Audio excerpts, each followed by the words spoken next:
કારણ કે સુરત પોલીસની 40 જેટલી ટીમ હેલ્મેટને લઈ ઝુંબેશ ચલાવશે। શહેરના અલગ અલગ જંકશન પર પોલીસની ટીમ તહેનાત રહેશે। હેલ્મેટ નહીં પહેરનારાઓ સામે કડક કાર્યવાહી કરાશે। વાહન ચાલક સામે સ્થળ દંડ કે ઈ મેમો ફટકારશે।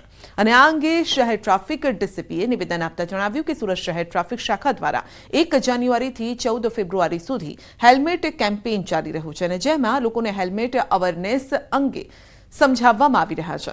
કેમ્પેઇન પૂરું થયા બાદ 15 તારીખથી ઝુંબેશ ઉપાડવામાં આવશે। લોકોની સુરક્ષા અને સલામતી જાળવવી પોલીસની ફરજ છે અને ત્યારે દરેક વાહન ચાલકોને હેલ્મેટ પહેરવાની અપીલ પણ કરાઈ છે।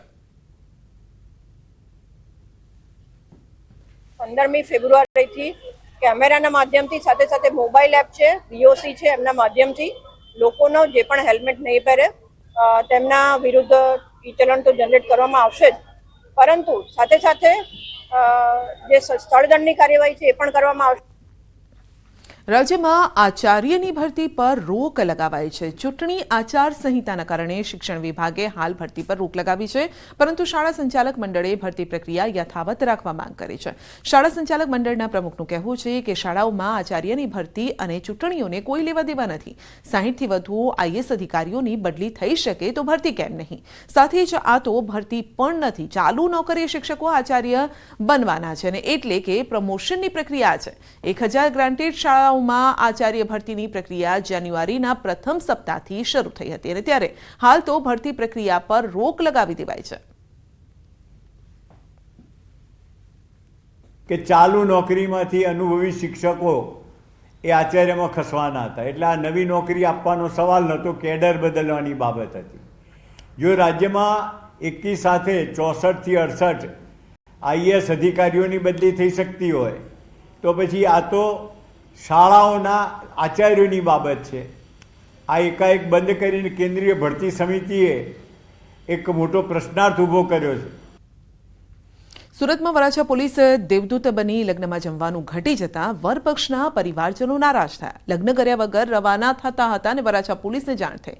બંને પક્ષોને પોલીસ મથક સમજાવવામાં આવ્યા। વરાછા પોલીસમાં લગ્નવિધિ આટોપવામાં આવી। વરરાજા પક્ષને સમજાવી રાજી કરવામાં આવ્યા। બંને પરિવારનું વરાછા પોલીસ દ્વારા કાઉન્સિલિંગ કરવામાં આવ્યું અને વરવધુ લગ્ન કરી સંસારની શરૂઆત કરી।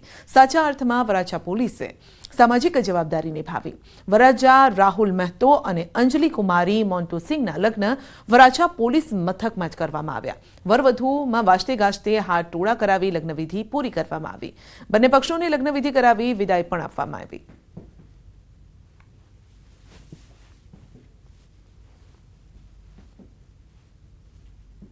વાત કરીશું સ્થાનિક સ્વરાજની ચૂંટણીના જંગની।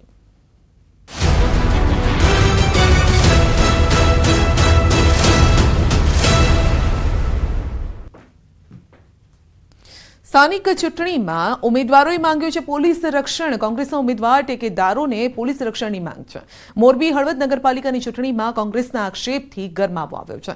ભાજપ દ્વારા કોંગ્રેસ ઉમેદવારો તેમજ ટેકેદારો અને તેના પરિવારને ધાક ધમકી પ્રલોભન આપતા હોવાની પોલીસ મથકે અરજી ભયનો માહોલ ઉભો થતા કોંગ્રેસના ઉમેદવારોને ટેકેદારોને પોલીસ રક્ષણ આપવા માટે માંગ થઈ છે। કોંગ્રેસ દ્વારા હળવદ પોલીસ મથકે લેખિત રજૂઆત કરવામાં આવી છે।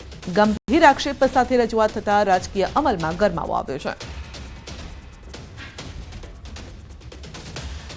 હળવદ નગરપાલિકાના જે કોઈ પણ કોંગ્રેસ પક્ષના ઉમેદવારો છે એમના સગા સંબંધીઓને, ટેકેદારોને અને ઉમેદવારોને ક્યાંક ને ક્યાંક ભારતીય જનતા પાર્ટીના આગેવાનો દ્વારા લોભ લાલચ અને ધાક ધમકી આપવામાં આવી રહી છે તેવી એક પોલીસમાં અરજી હમણાં થોડા સમય પહેલાં હળવદ શહેર કોંગ્રેસના પ્રમુખ દ્વારા આપવામાં આવી છે। ત્યારે આ ચૂંટણી આદર્શ આચાર સંહિતા અનુસંધાને યોજાય અને કોંગ્રેસ પક્ષના આગેવાનોને અને કાર્યકર્તાઓને કોઈને દબાવવામાં ન આવે એવા